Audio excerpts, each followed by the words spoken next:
Somebody just asked me, is Beyonce that popular that we don't even really know if she changed her last name? Made me think. You are Locked On Fantasy Basketball, your daily podcast on fantasy basketball. Part of the Locked On Podcast Network. Your team every day.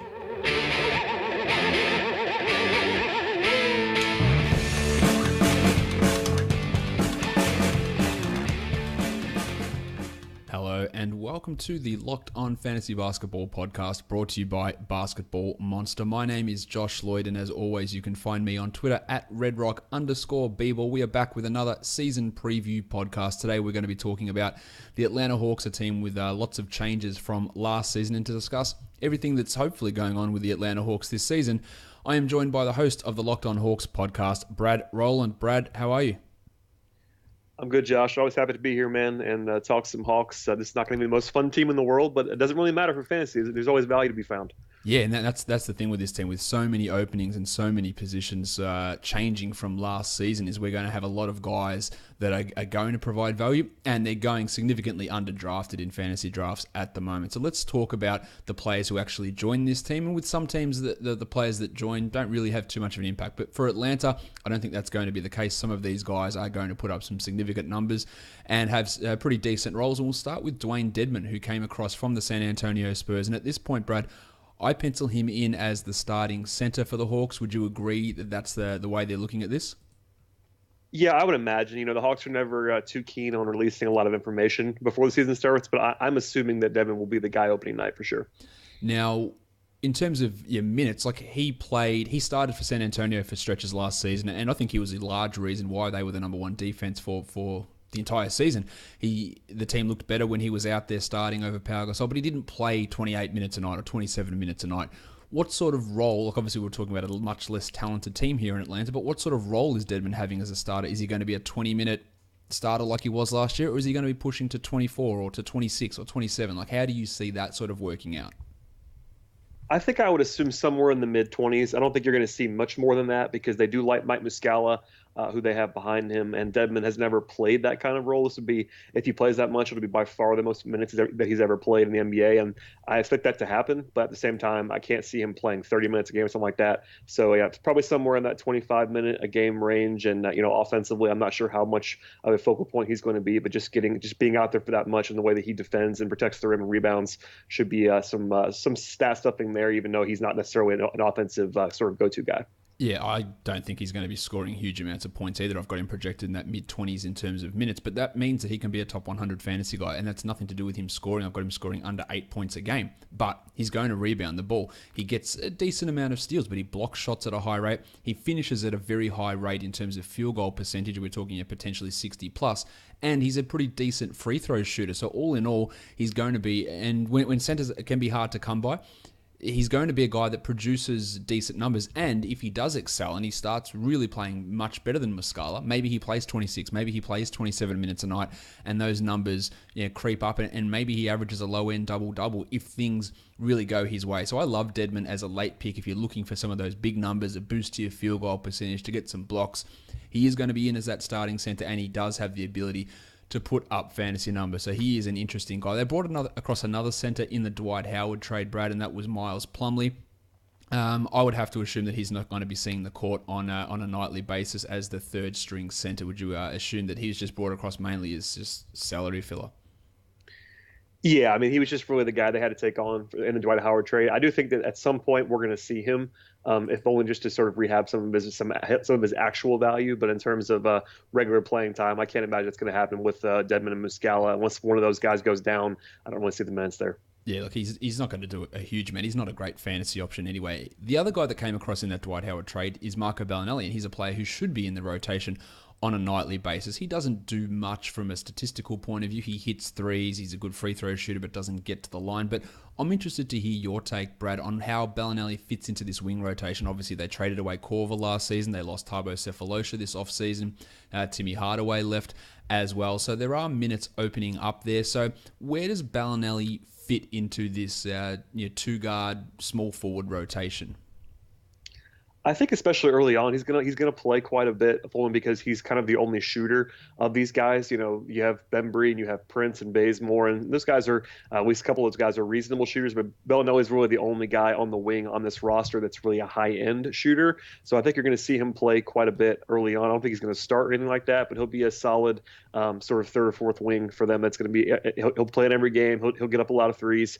He'll be operating with some space on the floor, I think, with Dennis Schroder and those kind of things. So we'll see how much he actually ends up playing and how long he actually stays on the roster, because he's an expiring contract. It would not blow me away if the Hawks look to trade him midseason if they can. But while he's on the team, he's going to play and get a lot of shots up. He is a guy that you can potentially add as a streaming option for three-pointers, but that's the sort of role I see him playing as that guy that plays maybe close to 20 minutes a night, coming off the bench, maybe more early, less later on, and not going to be a huge fantasy contributor. The other guys that the Hawks brought in, there's Luke Babbitt, Nicholas Brasino, and Quinn Cook. Let's start with Babbitt, who started a stack of games for Miami last year, but in that token starter sort of a role. The Hawks have got Ilyasova, who basically plays that similar role to Babbitt as the stretch four. They've drafted John Collins as a power forward. So what do you make of Babbitt? It seemed like the talk coming out of Atlanta is that they're keen on getting him and they are interested in using him, but how does he fit behind those two guys especially? Yeah, I think for me, he's really just a pure shooter, and that's kind of the only reason why I think they like what he's going to be able to do, because they haven't had a ton of floor spacing in the last year and a half or so. But at the same time, I just don't see him playing a whole lot. I think he would be a good, useful player on their offense. This is going to be a team that's probably not very, very good offensively in the grand scheme of things. So if they wanted to inject some spacing and some shooting there, they could look to him in some small spurts. But it'll be a bit role. I can't imagine him playing at least regularly a lot of minutes, just because you're dealing with. I think they actually think sort of him more of almost as a four on the floor. So like if you have him playing behind Collins and those kind of guys like that, I just can't imagine him playing a ton of minutes, unless of course they end up burying Collins, which would be sort of a nightmare from a fan's perspective.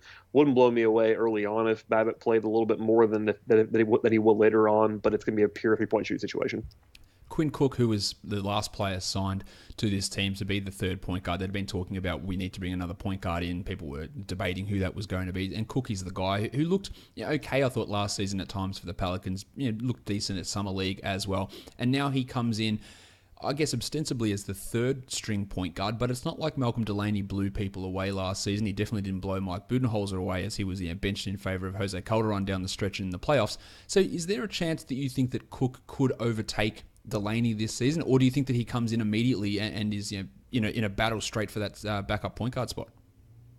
I think it's going to be Delaney's to lose. I know they've always liked Delaney as a player, although last year he did not shoot the ball well at all. If that happens again, I don't think it will, because his track record before he came over to the Hawks last year has always been as a pretty good shooter. He just kind of fell off the face of the earth as a shooter last year. But if Delaney can sort of perform in the way that they hope he can, I think he's going to be the number two guy. I do like Quinn Cook quite a bit. I was really excited about that signing from just a regular basketball standpoint. I'm just not sure he's going to be able to overtake Delaney, and neither one of those guys is big enough to really play a whole lot of time alongside Dennis Schroder. So I think if you ask me mid-season who I think is going to be the number two guy, I think it'll probably still be Delaney, but it's always possible that Cook could overtake him, because I do like his upside quite a bit. Yeah, they're guys we're talking about for really, really deep leagues, and Delaney's not even a guy that if Schroder went down, that I'd be all over in every situation in grabbing, because I think you'll see situations where Deandre Bembry handles the ball as well, and won't be just Delaney running things 35 minutes while Schroder is out or anything along those lines. So he's not like one of those backup point guards where if the starter goes down, that you're immediately just grabbing him and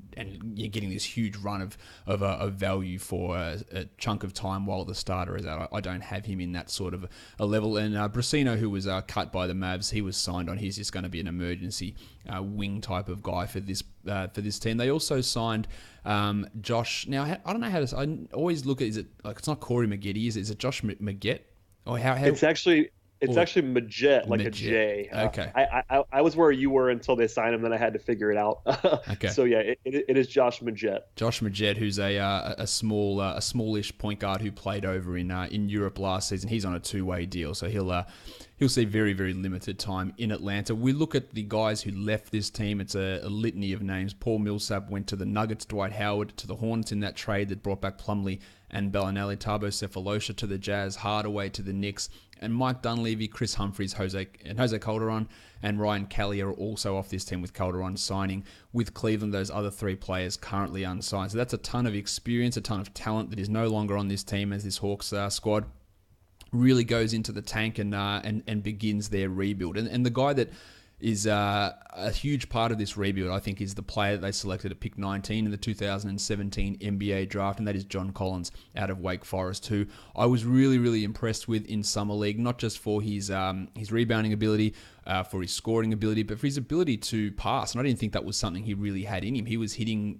passes at a level I didn't expect him to be able to do. He was quite dominant in Summer League, and I know that he's got a tremendous fantasy skill set. But Brad, the question is, how does he play this year, or how much does he play? Because we already said that Ilyasova is probably going to be the starting power forward, and Babbitt will get some looks there early. But do you see a situation that by January or something, with Ilyasova on a 1-year deal, that they've just gone, all right, well, Collins has shown us something over these first couple of months. Let's get him in there for 25 a night and see what he can do and really develop him. Yeah, I mean, I'm hoping beyond hope that they look to Collins early and often. For me, Mike Budenholzer's reputation is a little bit scary if you like John Collins. I think if he was given the opportunity to play early on, he would put up some real numbers, because that's sort of the guy he was in college and the guy he's been in Las Vegas. I was impressed by him as well. My fear would be his defense is going to be bad early on, and from a real life perspective, Budenholzer is not going to have a ton of patience with that. At least he hasn't in the past. I think you might take like a mandate from the front office to say, play this guy, which might happen because they're going to be rebuilding this year. So we'll see if that happens. But I'm not banking on more than a small role early on. I think it's going to expand as the season goes along, because once they figure out that they're not going to be in the race for the playoffs, I think they kind of have no choice but to look to Collins, because he's one of their young high upside guys. So I think he's going to at some point get some time. More often, at least later on the season. But early on, I think I do have some fear that you're going to see more of Ilyasova, even maybe Babbitt over Collins at times, because of the fact that they just don't trust him as a rookie. Yeah, I think that's 100% what's going to happen. If you go and look on Basketball Monster at our projections, you'll see John Collins come out at just outside the top 120. But that's not saying that that's where he's going to be or where you should be drafting him, because for the first 2 months of the season, he might be playing 12 minutes a night. And then for the last 3 months of the season, he might play 28 minutes a night. And then that rounds it out to a 23, 22 minutes over the course of the season and puts him there. But you're holding a guy who might not produce throughout October and November. It can be a tough thing to do in fantasy leagues. But once that opportunity comes, and we saw Phoenix make that move in December last year, moving Jared Dudley to the bench and putting Marquise Chris in.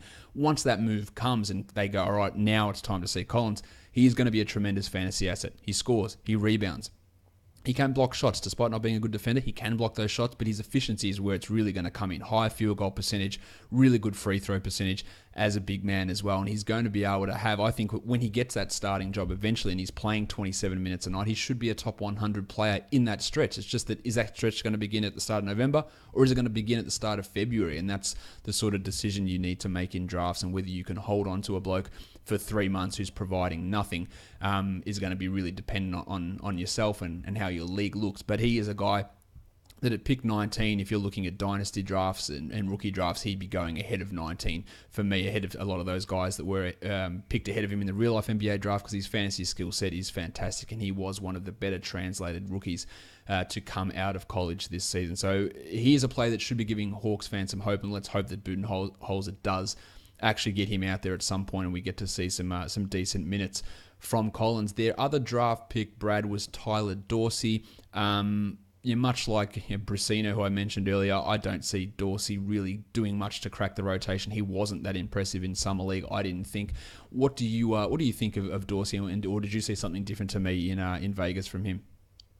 No, I'm 100% with you. I didn't mind the draft pick, but I think he's sort of a pretty much a one-dimensional guy in the NBA. Summer League is not the best place for him. I'll say that, because he's more of a guy who's going to be a pure supporting piece, more of a shooter. That wasn't the best place for him to shine, but especially as a rookie, I think he's going to spend a lot of time in the D League, and if he's not, the G League, and if he's not in the G League for most of the season, he's going to be on the bench. So I just can't imagine him playing a real role as a rookie. I don't mind him maybe in the future as a developmental piece, maybe a rotation guy in a couple of years, but as a rookie, I just don't see it.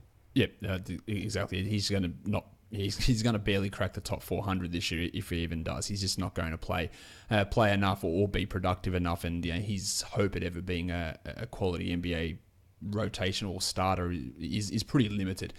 I want to talk about Deandre Bembry with you for a bit, Brad, because he was a guy I was really intrigued with last season. He didn't see much action early on. Yeah, started to play a little bit late, but I thought looked really good in Summer League and has a very interesting fantasy skill set with Hardaway, with Cephalosha, with Korver all gone. There are minutes there that are opening up on the wing. So how do you see Bembry this season? Obviously, his shooting's horrendous, and as you would know, he hit a grand total of 1 3-pointer all of last season. That's the problem, but in terms of secondary ball handlers, this team has no one else apart from Schroder that's going to play regular minutes. I'm not counting Delaney, but when Schroder's out there, like someone else has to handle the ball, and that's what Bembry can do. So I'm not the biggest fan of Kent Bazemore. I don't think he is very, very good. I don't think he's as good as what that contract was. Do you think there is a chance that Bembry pushes Belinelli, or could even go further and push Bazemore for minutes as the season pushes forward? Yeah, I mean, there's no question that Bazemore's overpaid, so that's not even up for debate at this point, I don't think. But I really like Bembry. I always did. I like that draft pick when they did it. The question is the jump shot. That's the big thing. He's definitely gotten cleaner with the jumper. It looks a little bit better than it used to. I think it was falling a little bit more in Summer League than it has in the past. That's the big question. But you're right that they do need that secondary ball handling in a big way. I can't see him pushing Bazemore, but I could see a situation with Belinelli where they could be leaning more towards Bembry, especially as the season wears along, especially if they look to trade Belinelli, which again I think they probably can and will do mid-season. At the very least, I'm expecting Bembry to be the fourth wing early on, which is going to be enough to get on the court at least a little bit in the early going. But if he plays well, especially if he shoots well, they have every incentive to play him more and more because he's one of the few guys on this team that's young and cost controlled and really kind of has that projection a little bit. So aside from guys like Taurean Prints and Schroder, he's kind of that next guy, and Collins, I suppose, he's kind of that next guy. So I'm not sure early on how much he's going to play, maybe more like a 10-minute role early on in the season. But if he plays well, and again, if he shoots well, you'll see more and more of him. Last season, we saw Budenholzer run lineups with Kent Bazemore at point guard and with Tim Hardaway at point guard because he didn't have that faith in Delaney a lot of the time. So I can see Bembry moving into that sort of role as the wing who runs that point for the second unit. So that's why I can see him getting a little bit more playing time, maybe over Delaney and over Belinelli as well. And I think that, again, if the shot falls at any sort of rate that's higher than 4% or whatever he hit the threes at last season, that's going to be a benefit. And he finished extraordinarily well, like around the rim, like his field goal percentage was fine. Like he hit his shots when he was in close, but it's just he couldn't do anything outside of that. So he's a name to watch. He's more of a deeper league guy at this point, but with the players around him, Belinelli and Bazemore far from being stars, and Bembry offering that additional skill set that Budenholzer did like to use last season, he is a name to watch, and he'll be an interesting stream guy even in 20 minutes a game, just because of the ability to maybe get 3 or 4 assists in that backup or secondary ball handler type of role. So he is a guy that is pretty interesting to me just because of that skill set. Taurean Prints, we talked about him. We just mentioned him there. He is pretty much locked in as the starting small forward. He played 31 minutes a game in the playoffs last year. He's 10 starts in the regular season. Prior to that, he was playing 31 minutes a game. And you would have to think that he's going to be playing 30-plus minutes a game this season as well. Do you think there's any reason why he wouldn't be playing 30 minutes a game? And what sort of things should we be looking for him to improve this year as he takes on a much larger role in the offense especially?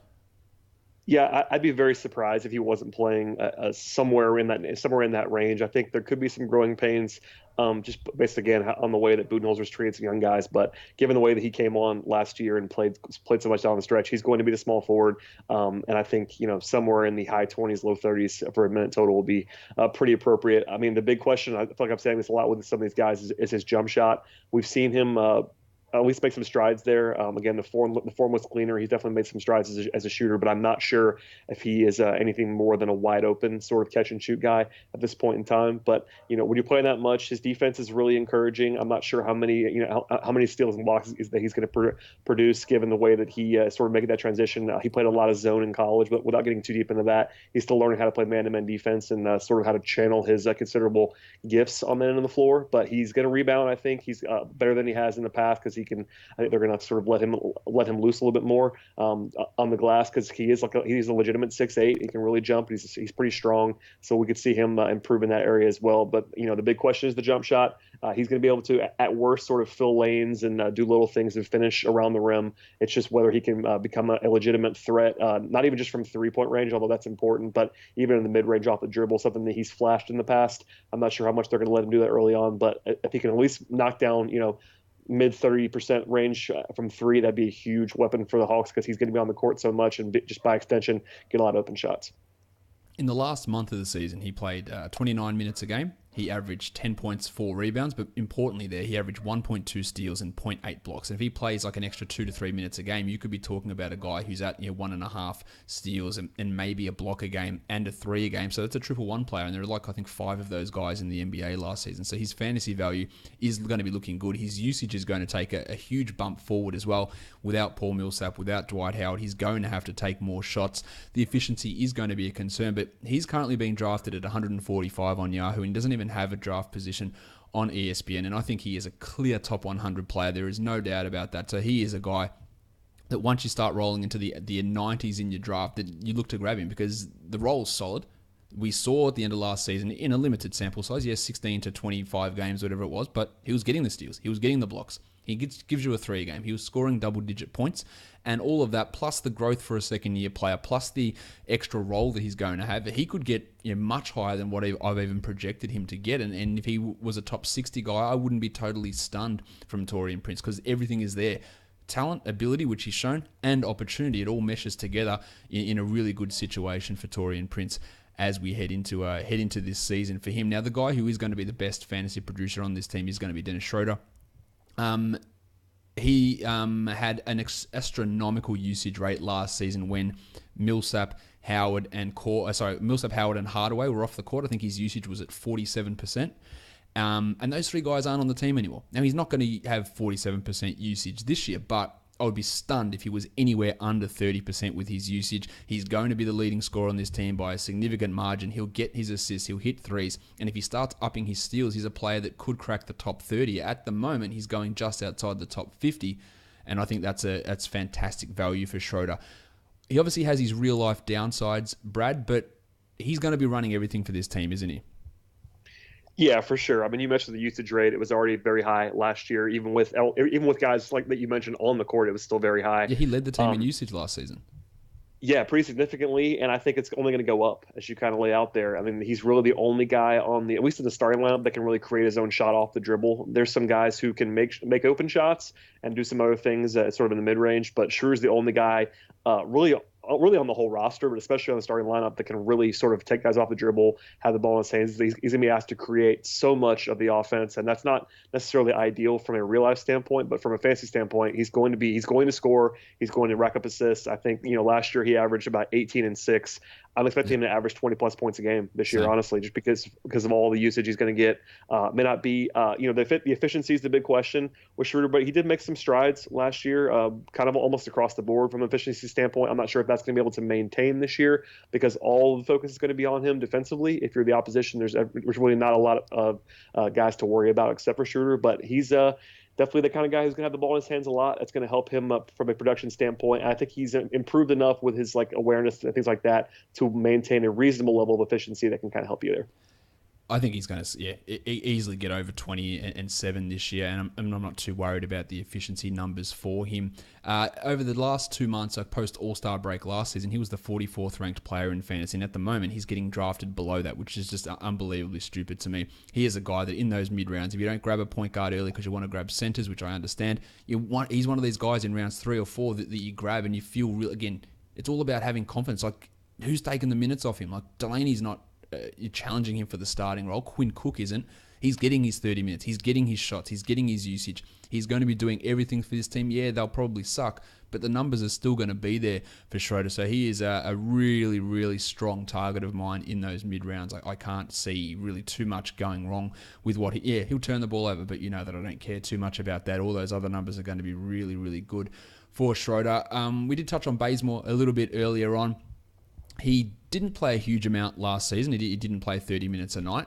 And that's because he was bad. He only played under 27 minutes a night. He shot poorly, which is, aside from the year before, he'd been a poor shooter throughout his career. And that was a really weird sort of one-off year that he had, or more like first 3-4 months of the season. And he regressed back. He struggled with numerous things, but the opportunity is going to be there for him to play more minutes this season, more than the 27, just because of the lack of players around there. What do you envisage for Bazemore? Do you see him bouncing back, or is what we saw last year what he is, and he's just going to get more minutes by default? I think it's probably somewhere in the middle. He really struggled early on last year and actually shot the ball pretty darn well after, like, I think it was like January 1st on. He shot like somewhere in the neighborhood of 39% from three. I'm not sure he's that guy, but I do think he's somewhere in that 36%, 37% range as a three-point shooter, which is kind of all you need him to be. He's going to play a lot. Never going to be the type of guy who's going to fill up a scoring box score just because he doesn't really have the ability to create for himself. But he can definitely catch and shoot, fill lanes. Last year, I think was probably good for him in some ways in that he was asked to do too much a lot of the time with the ball in his hands, especially you mentioned earlier him playing some point guard last year. That's not going to happen now, but he was at least given that experience. He talked a lot last year about pressing as well, and the fact that he was just trying to do a lot to try to justify the contract, which he's never going to be able to do. But if he sort of settles back into a role where he's just a 3-and-D guy, that's all he's going to be. But he's a productive one because he's going to play so many minutes. As you said, I think he'll be a little bit better than he was last year. The jury's out as to whether he'll be quite as good on a permanent basis as he was 2 years ago, but I think he's going to average a career high in minutes this year. I'm not super confident about that, but if you told me he played 30 minutes a game, I would not be surprised at all, which is not crazy up from what I think was like 27 last year. Yep. But if he plays 30 minutes a game, somewhere in there, it would not blow me away if he finished second on the team in minutes behind Schroder. Bazemore's not a guy that I love either necessarily, but he's okay. He's fine. He doesn't kill you anywhere, and that kind of guy can be useful for you. Yeah, so that's pretty much how I feel. I think he gets overhyped by a lot of people. I don't think he's all that good. But on this team, like, he can be good, and he can play those minutes and put up decent numbers. And he's currently being drafted at 119. I think he's got a chance to get himself back inside the top 100 this year. So as much as, and I say this all the time in fantasy, it's not about whether I like a guy or dislike a guy. It's about, do I like the value I can get for a guy? And I don't love Bazemore as a player, but if he's there at 120, I'll take him, because there is a really significant chance he's going to easily beat that number. And that's exactly what you want with one of those picks. So not about whether I think he's good or not or anything like that. I think that there is value for him at that sort of spot where he's getting picked. And, not as much value as Schroder or Prints or even Dedmon, but he's going to have that role there. I still do think that maybe if Bembry really starts to push forward, there could be that role, but it's not going to happen immediately, and Bazemore is going to play those minutes for the majority of this season at least. We would think that's the way it's going to go. What about Ilyasova? Much like Collins, I think it's reverse of Collins. He's going to play the minutes early, and then it's either going to get cut back, or he's going to get bought out, or he's going to get traded in the second half of the season. But you would imagine that he handles the bulk of those minutes at power forward to begin the year. Yeah, for sure. I think he's going to start on opening night. He was pretty decent when he came over to the Hawks, about a 25-game sample last year after he was acquired in trade. And I think he's not going to have a huge usage rate, but he's a guy who's always been able to score when he's been given the opportunity to do that. He can shoot. He's one of the better shooters on the team. So, and he's always been a pretty good rebounder sneakily. So, yeah, I mean, Ilyasova, I'm kind of in line with you on that. I'm hoping to see more Collins and Ilyasova by the end of the year, but especially at the beginning of the year. And for me, probably as long as he's on the team, he's going to have a role, whether it be a starting role or like a third big role. He's going to play 20-plus minutes a game on this team. I'd be surprised until or if he gets moved. I just can't see him playing much less than that. So it's sort of a high floor guy, because you kind of just know what he is. He's been around for so long, and he'll have the opportunity to at least score and rebound for you. Yeah, I think that high floor thing is pretty apt. So you should feel pretty confident he's going to give you value around like this 120, 130 zone when he's starting and playing those minutes. But there's no upside in him. There's no upside that, he's going to get traded somewhere and play 32 a night and score 17 points with 7 rebounds. So that's not going to happen. Like, this is what he is. So if you're in a 16-team league, getting him at pick 130, the decent floor works. If it's a 12-team league, then pick 130. Well, you just want to go for upside in that spot. So you'd rather take someone else like a Bazemore if he's around, with that, hope that the minutes go up and he can push forward. Where Ilyasova, it's just going to be solid, and you're looking at him more in that spot in a deeper league type of situation. And that's totally fine. But if things are going to change for him, it's going to be really the inverse of Collins, of more minutes earlier and things changing later on in the season. I think we've covered everyone on this team that we need to really talk about. I don't think there's anything, unless you've got any discussion on Alpha Kaba and his European adventure this season. No, I think we pretty much covered it. This is going to be a team that is more interesting fantasy-wise than it is in a regular season way. So I sort of envy you, because on a daily basis, covering this team from a regular X's and O's production standpoint, it's going to be a little bit interesting and taxing. But there's always value, man, as we talked about at the beginning. So invest in Dennis Schroder and Taurean Prints. That'd be my advice. Yeah, definitely. Now, who is your breakout candidate on this team? I think it's probably Prince, only because I think people know about Schroder already. I think Schroder's usage and all that stuff we talked about is going to go through the roof. But a guy who I think could be under the radar and sort of break out in that way is Prince is pretty much the only option, unless Collins plays a lot. He'd be the only other option for me. Is if it was me and I was coaching the team, I'd be rolling Collins out there for 25 minutes a night. And if that happens, with the way that he's always produced at every level, he'd be an interesting case. But the safer breakout player would be Prince for me. I agree with that, and I agree with everything you said there about Collins as well. If I'm going to look at value fantasy guys, the team is just littered with them. Schroder, Prince, Dedmon, Bazemore. Collins you could consider, depending on what we see minutes-wise in preseason and how they run that. There's value in all those guys. Mike Muscala might even have some sneaky value in some deeper leagues. Deandre Bembry could be a sneaky guy in deeper leagues and someone to watch later in the season. There's no real fantasy busts on this team. There's just a stack of value all over the roster, and attacking bad teams in fantasy is a really good way to go about getting these players. And the Hawks are going to be bad, but they're going to produce numbers. And I'm going to watch this team a lot.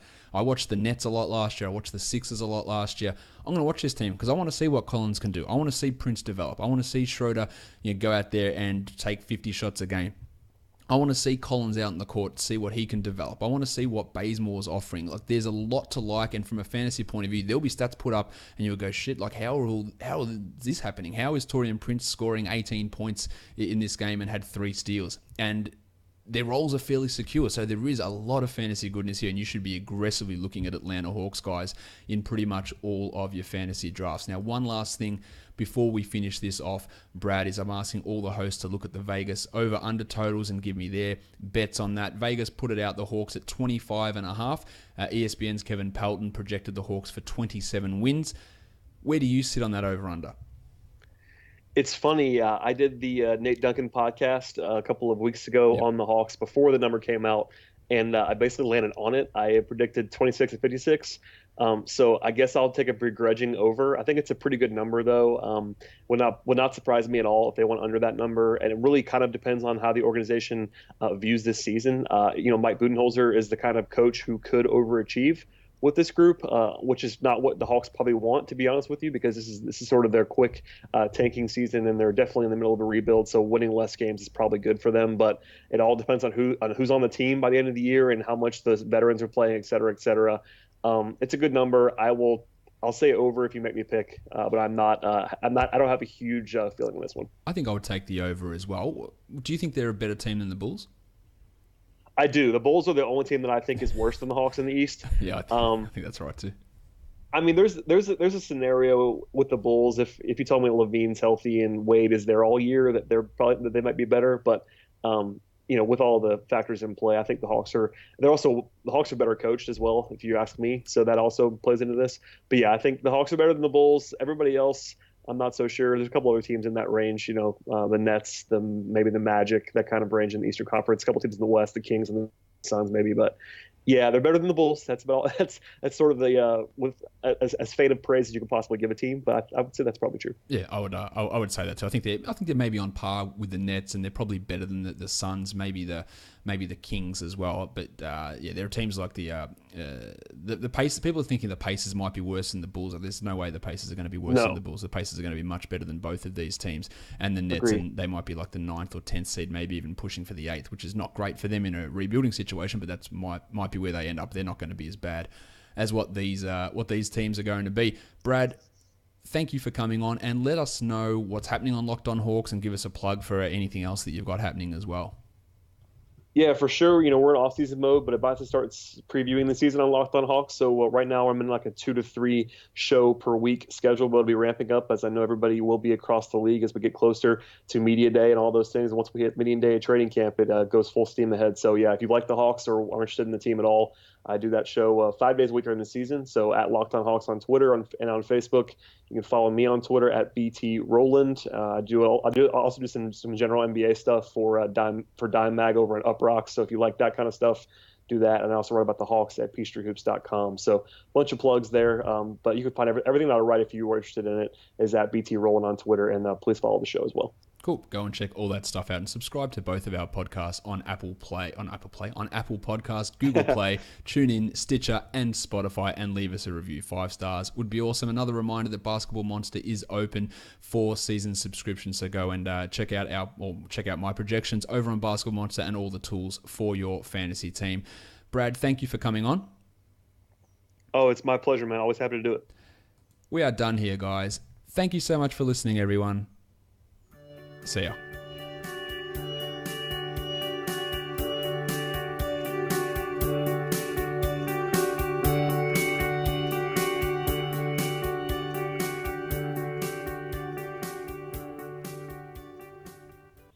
Malcolm Delaney.